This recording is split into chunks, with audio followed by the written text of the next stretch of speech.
Perhaps you've never truly stopped to observe what really happens inside your body when a thought arises. Not just what you think, but what you feel while thinking. It's something almost invisible, an inner gesture, a silent vibration, a subtle frequency that crosses each cell like a forgotten melody still humming within. There's a secret there, a hidden code between what you believe and what your body begins to manifest. And maybe that's exactly where transformation begins, not in trying to change the world outside, but in listening closely to what's being commanded from within in the silence of your mind. Bruce Lipton offers us a powerful key when he says, "Genes do not control your life. Your beliefs control your genes." He doesn't say this as a poetic ideal, but as a discovery that changes everything about how we understand life, the body, illness, healing, manifestation.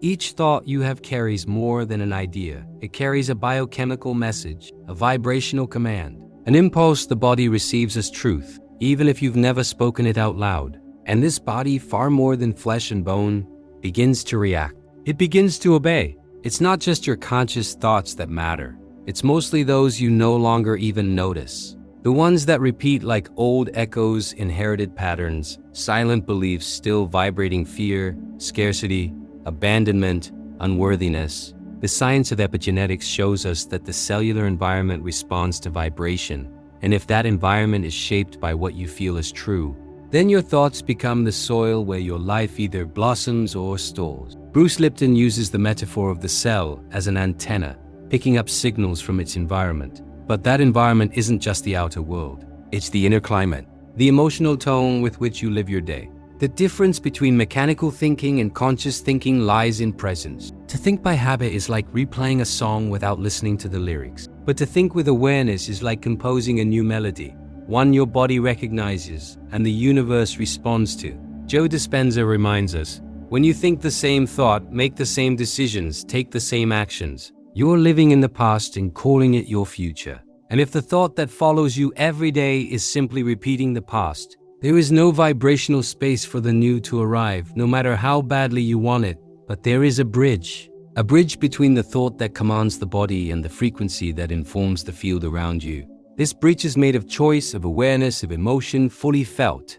Between Bruce Lipton's epigenetics and Joe Dispenza's neuroplasticity, a deep truth emerges. New thought is not just a concept, it is a new vibration.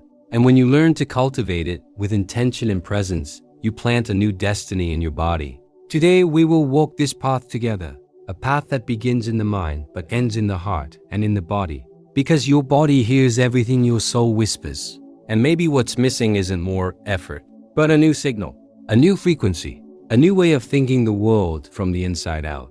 There is something profoundly frustrating about wanting to change and still waking up every day feeling exactly the same. It's not laziness, it's not lack of intention. It's the silent repetition of an internal vibration that hasn't changed. We often believe that thinking positively will shift everything. But if that thought is coded with an unconscious belief of doubt or unworthiness, the body doesn't register the surface level idea. It follows the deeper frequency. And that frequency isn't in your words, it's in your emotional tone. In what you've rehearsed within yourself 1,000 times, even without noticing. Bruce Lipton explains that the subconscious mind operates like an old recorder. It doesn't argue, it doesn't evaluate, it just plays back. And what it plays back is what you've emotionally repeated over years. Fears, memories, disappointments, inherited beliefs. Even when you consciously want to change, if the energy running underneath remains unchanged, the result stays the same. That's why affirmations without feeling become empty noise. They never reach the place where the real programming lives. Most of what we emit, vibrationally, comes not from what we say, but from what we have believed for so long that it now lives in the body like a habit. The subconscious, which governs more than 90% of what we broadcast energetically, doesn't respond to logic. It responds to repetition, to emotion, to coherence. This means that no matter how hard you try to think differently, if your body is still vibrating the same sadness, the same fear, the same lack, the field reads that as your true message. This is why so many feel stuck, even when they are sincerely trying to grow.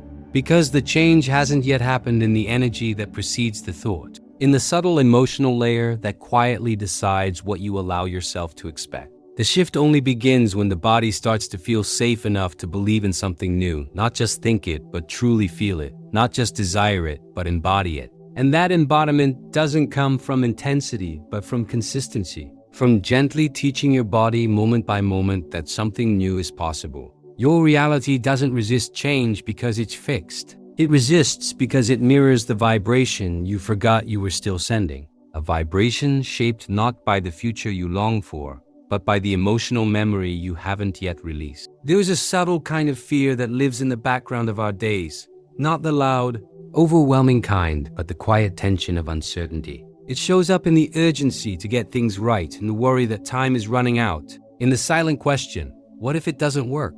This fear doesn't scream, but it hums beneath the surface. And the body listens, always. Bruce Lipton describes how the body shifts into two primary states, growth or protection. When you are in fear, even a soft, familiar fear, your biology responds as if it's under threat. The brain triggers survival mechanisms. Cortisol rises. The immune system weakens. The body no longer prioritizes healing or expansion. It begins to contract. Not just physically, but energetically. Your cells close their receptors. Your heart closes its field.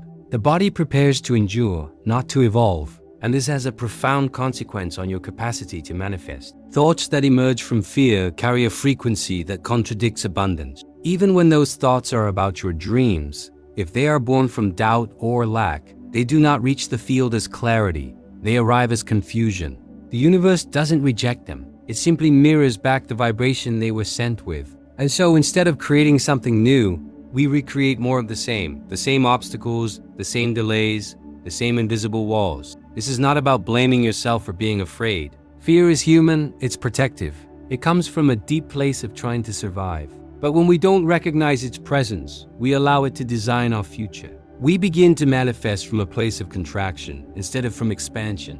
And no vision, no matter how beautiful, can bloom in a soil where the dominant emotion is distrust. When the limbic system, the part of the brain responsible for emotional survival, is constantly activated, it overrides the heart's ability to guide. Intuition becomes faint. Inspiration feels distant. And we begin to feel disconnected not only from the universe but from ourselves. The real shift happens when we gently notice the root of our thoughts. Not to fight fear, but to bring light to it. Because the moment we realize we're thinking from survival, we create space to choose again. We create space for trust to re-enter the body. And where trust flows, life begins to move. We've been taught, often silently, that in order to create something new in our lives, we must believe with total certainty. That doubt is the enemy of manifestation.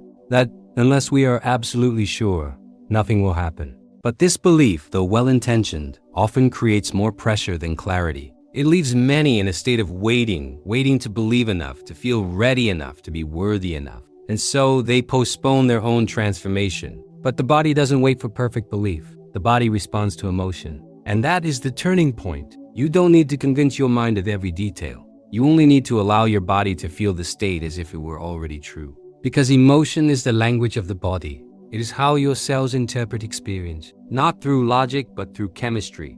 And that chemistry changes everything. When you imagine something vividly, when you let yourself feel what it would be like to live that reality, even for a few moments, your brain doesn't differentiate between that imagined state and the physical world. It begins to activate the same neural circuits. It begins to wire for that possibility. Joe Dispenza calls this mental rehearsal with feeling. It is not wishful thinking. It is physiological programming. And your body, feeling that new emotion, starts to reorganize itself. Neville Goddard offered a phrase that holds deep wisdom. Assume the feeling of the wish fulfilled, not the thought. Not the hope, the feeling.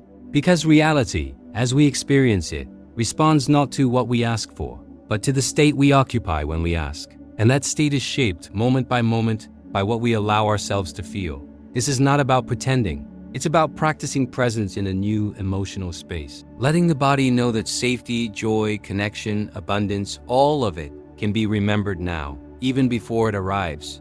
A field responds not to timelines, but to resonance. And resonance is born not from certainty, but from coherence between the heart and the mind. So if you struggle to believe, know that it's not belief alone that manifests. It's the feeling lived deeply, repeatedly, with sincerity, even if just for a few breaths. That is the seed.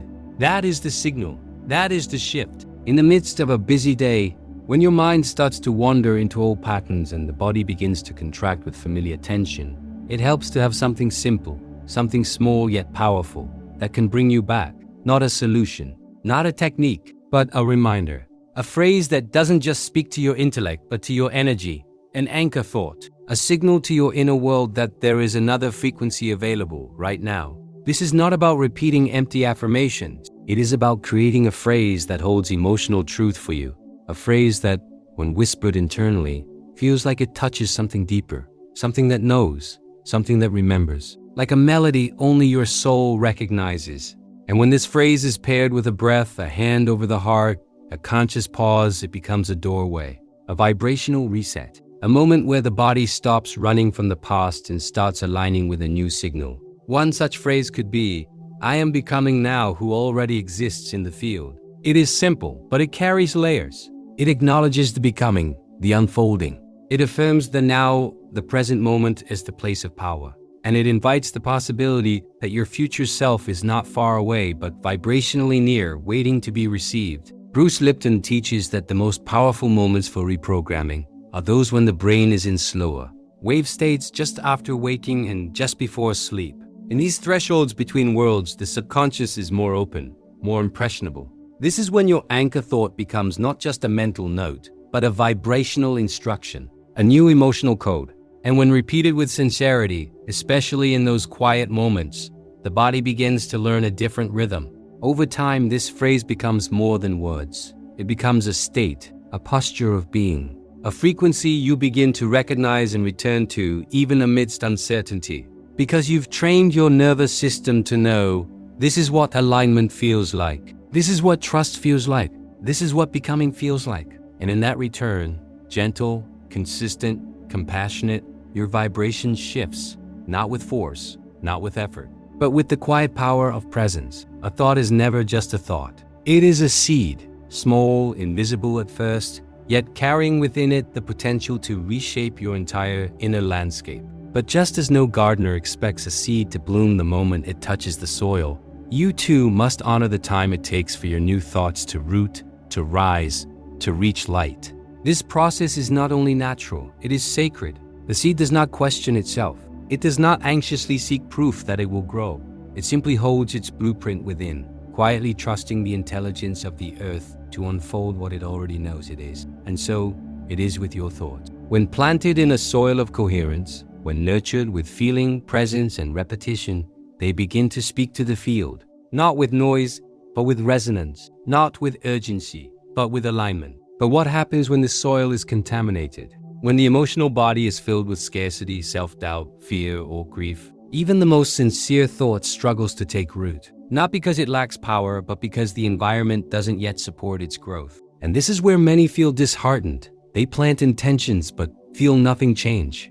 Not realizing that before the seed can thrive, the soil must soften. The vibration must shift, not just mentally, but emotionally. Energetically, there is a profound difference between planting a thought with anxiety, as if begging the universe to respond, and planting it with emotional coherence. One carries the frequency of lack, the other the frequency of creation. And the field always responds to the underlying vibration, not the surface desire. It listens to your state, not your words. Nature teaches us that growth is rhythmic, that transformation begins underground, that silence often precedes blossoming. So when you begin to shift your thoughts, know that you are entering the same sacred rhythm. Your role is not to force the bloom, but to trust the process, to tend gently to your inner climate, to believe that just as a seed carries its own knowing, so does your new thought, if you let it live and let it lead. In this way, every thought becomes a code, a vibration, a quiet declaration that something new is ready to emerge. And your presence, your emotion, your trust, they are the sunlight, the water, the warmth, all working together to awaken the potential already held in your hands. Beneath everything you do, say, or even hope for, your body is listening. It listens not with ears, but with cells, not with logic, but with chemistry. It translates each thought, each feeling, into a biological language, into a vibration. And that vibration becomes your offering to the field, a signal that shapes the reality around you, often more faithfully than any spoken word or conscious desire. Bruce Lipton reminds us of a simple yet life-altering truth. If you reprogram your mind, you reprogram your biology. This is not metaphor, it is cellular reality. Your body does not react to the ideas you casually entertain. It responds to what you believe deeply, to what you feel consistently, to what you embody when no one is watching. That is the true signal. That is the frequency that informs the field. Neville Goddard adds his own echo to this wisdom. You do not attract what you want, you attract what you are. And what you are is not a fixed identity, but a living vibration, one that you influence each moment you choose a new thought, not just with your mind, but with your presence, with your willingness to feel differently, to allow the body to participate in the change, not just observe it from a distance. A new thought, then, is not a goal. It is not a concept to be mastered. It is a signal to be practiced like an inner song, a frequency to be returned to again and again until the body begins to know it is home, until the nervous system relaxes into a new rhythm, until the field, sensing your coherence, begins to reflect back what you've longed for, not because you chased it, but because you became it. So if the world around you still looks the same, don't take that as a sign of failure. Take it as an invitation to remember that the field doesn't respond instantly, it responds faithfully. And the more consistently you send a new signal, the more deeply your reality will be shaped by it. You are not stuck in your life. You are simply repeating a thought that is too old for the version of you that is now emerging. And when that thought shifts, quietly, sincerely, vibrationally, everything begins to move. Not because you forced it, but because you finally aligned with the life that has always been trying to reach you.